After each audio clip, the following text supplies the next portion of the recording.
लड़का बनी बहू।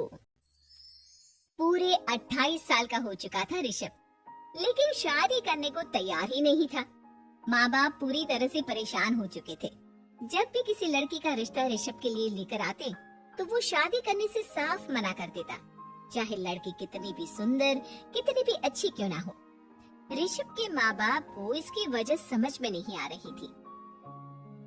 अरे ऋषभ बेटा, अच्छी खासी नौकरी लग गई है, दिखता भी इतना अच्छा है, आखिर बात क्या है, तुझे शादी क्यों नहीं करनी? देख, तू हमारा इकलौता बेटा है, अगर तू शादी नहीं करेगा तो कैसे काम चलेगा? लेकिन मैं शादी करना ही नहीं चाहता, मुझे कोई लड़की पसंद नहीं आती। अरे बेटा, अगर कोई लड़की तुझे पसंद हो तो उससे शादी कर ले, हमें कोई एतराज नहीं है। हाँ ऋषभ बेटा, अब देख, तेरी माँ से भी काम नहीं होता। घर में एक बहू आ जाएगी तो कम से कम घर का माहौल भी अच्छा होगा और तेरी माँ को मदद भी मिल जाएगी। लेकिन मम्मी पापा कहा ना, मुझे लड़कियाँ पसंद ही नहीं आती। अरे लड़कियाँ पसंद नहीं आती तो क्या लड़का पसंद आता है?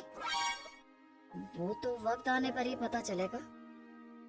ऋषभ की बात सुनकर उसके माँ और पापा का सर चकरा जाता है। कुछ दिनों के लिए ऋषभ अपने ऑफिस के काम से शहर से बाहर जाता है और जब लौट कर आता है तो सामने का नजारा देखकर उसकी माँ पापा बेहोश होते होते रह जाते हैं।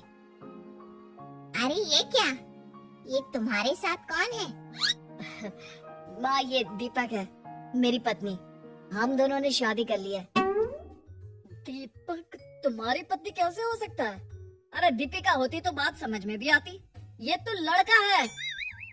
तो क्या हुआ पापा, आजकल तो ये सब फैशन में है और मैंने आपको बताया था कि मुझे लड़कियां पसंद नहीं आती। अरे तो इसका मतलब ये थोड़ी है कि तुम दीपक को दीपिका बनाकर ले आओगे। मुझे बहू चाहिए, बहू के रूप में, ये आदमी नहीं। लेकिन मम्मी जी, मैं आपकी बेटे से बहुत प्यार करती हूँ, मेरा मतलब करता हूँ। अरे इसको तो करता हूँ करती हूँ का अंतर भी नहीं पता, लेकर जाए इसे वापस। अगर आपने इसे घर से बाहर निकाला पापा तो मैं भी इसी के साथ चला जाऊंगा। मैं ऋषभ के बिना जी नहीं सकती, मेरा मतलब जी नहीं सकता। हमारा जिंदगी भर का साथ है, प्लीज हमें अलग मत कीजिए मम्मी जी, पापा जी। हे भगवान, ये तूने क्या दिन दिखाया? तेरे बेटे को थोड़ी अकल दे दे, लड़के को बहू बनाकर घर में ले आया है। अब क्या होगा, हम दुनिया को क्या मुंह दिखाएंगे? माँ बेकार में परेशान हो रही हो। दीपक आपके सारे काम करेगी और एक अच्छी बहू की तरह आपके साथ रहेगी, देखना।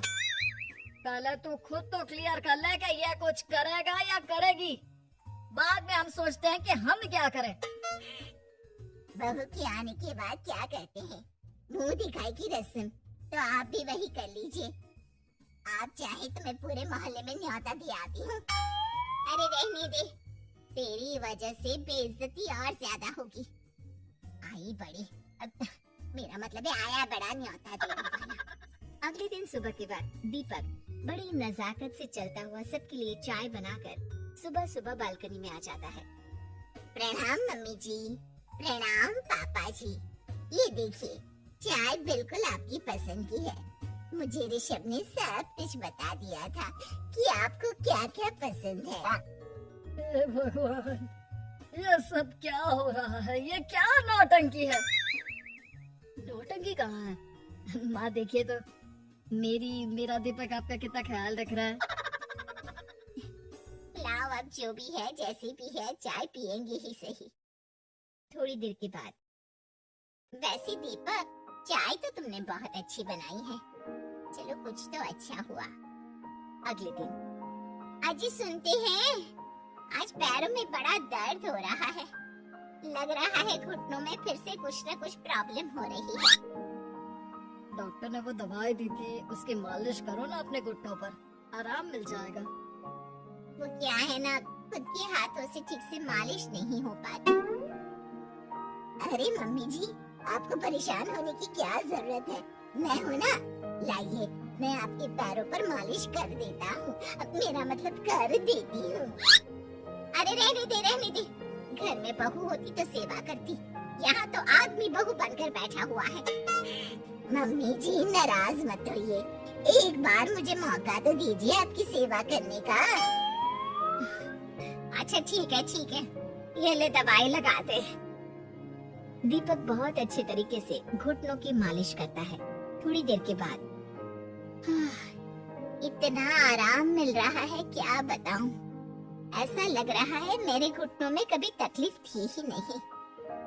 लगता है तुम्हारी लड़का बनी हुई बहू तुम्हें पसंद आने लगी है। ऐसा कुछ भी नहीं है, वो तो बस इतने अच्छे से मालिश की इसलिए मैंने इसकी तारीफ कर दी। मम्मी जी पापा जी आपस में लड़ाई नहीं करते। अच्छा आप ये बताइए शाम के खाने में क्या खाएंगे? पनीर दाल मखनी पुलाव कुछ भी स्पेशल बता दीजिए। अरे भाई ये सारी चीजें मुझे तो खाने में बहुत ही पसंद है। तुम क्या कोई औरत हो जो पनीर दाल मखनी बनाओगी? हाँ अरे लड़का हो तो लड़के की तरह बिहेव किया करो ना। भले ही मैं लड़का हूँ तो क्या हुआ, अब तो मैं ऋषभ की पत्नी और आपके घर की बहू हूँ, तो मुझे उसी तरह से रहना पड़ेगा ना। अच्छा ठीक है, जो तुम्हें पसंद है बना लो। आदमी रसोई में खाना बनाते हुए कैसे लगते हैं जरा मैं भी तो देखूं। शाम को दीपक सबके लिए अच्छा सा खाना बनाकर डाइनिंग टेबल पर लगा देता है। ऋषभ ऑफिस से जब लौट कर आता है सब लोग खाना खाने के लिए बैठ जाते हैं। अरे वाह क्या गजब का पनीर और दाल मखनी बनाई है, ऐसा जायका तो होटल के खाने में भी नहीं आता। दीपक कितना अच्छा खाना बनाती हो, मेरा मतलब बनाते हो। तुम्हारी इसी अदा की वजह से तो मुझे तुमसे प्यार हो गया। अरे बहुत हो गया, आदमी होकर आदमी से प्यार करते हो। अरे लेकिन कुछ भी कहो, जरा खाना खा कर तो देखो ऋषभ की माँ, मजा आ जाएगा। हाँ वैसे बात तो आपकी सही है, खाना तो वाकई में लाजवाब है। इतना स्वादिष्ट पनीर तो मैंने अपनी जिंदगी में नहीं खाया। कितना अच्छा होता अगर ये दीपिका होती। और फिर अगली सुबह कुछ ऐसा होता है जिसे देखकर ऋषभ के माँ और पापा ना केवल खुश होते हैं बल्कि हैरानी से उनकी आंखें फटी की फटी रह जाती हैं। उन्होंने जो नजारा अपनी आंखों के सामने देखा उसे देखकर उन्हें अपने आप पर भरोसा नहीं हुआ।